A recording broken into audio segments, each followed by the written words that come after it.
Hello eye tracking community.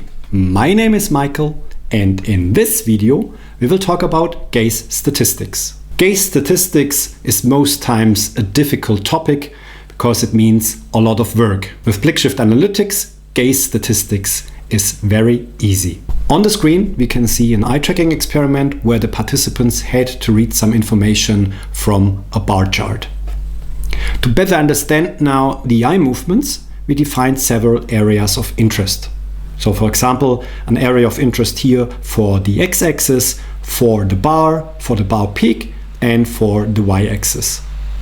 And with these areas of interest, we want to do now a gaze statistics. And this is very easy in Blickshift Analytics.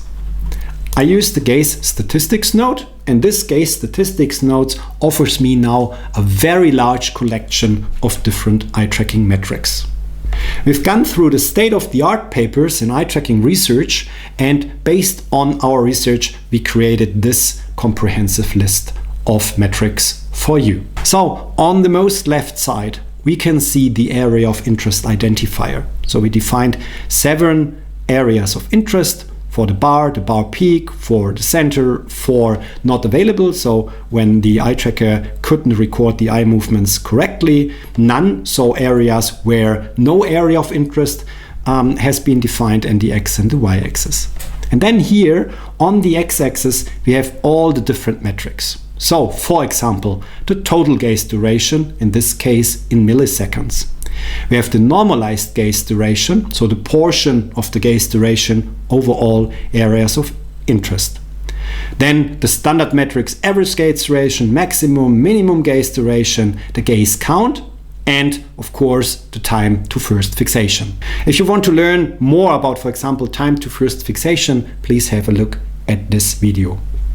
Also for the other metrics, we will record some special tutorials describing each metric in detail.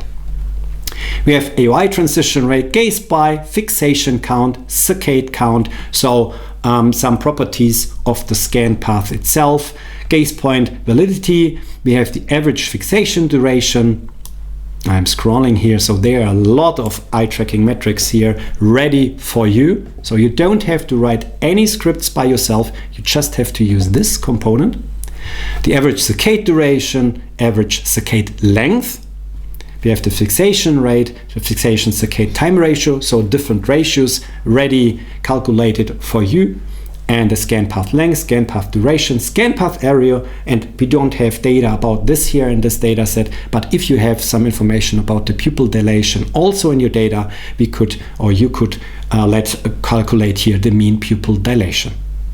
So many different metrics ready to be used for your further statistical calculation. There are now 2 ways how you can proceed with this information. One is you can use the diagram visualization component in Blickshift Analytics itself. So I'm opening here the diagram, and here I choose, for example, the normalized gaze duration. And here we can see now for participant P1 and for the defined areas of interest, a visualization of the normalized gaze duration. You can copy paste it, you can bring it into your PowerPoint presentation, into your paper, into your report right here out of the software. The second possibility how you can use the gaze statistics information is to export it into a CSV file. And this goes like that. You go to the gaze statistics node here on the bottom in the Workflow Explorer, you make a right click, and then you say Output, Export to Files. And if you want to learn more about this export feature, please have a look at this video. Finally, it creates a file for you in a CSV format, in this case here for P1. You can also export the other participants too, or all of them into one file, into separated files, so many different possibilities.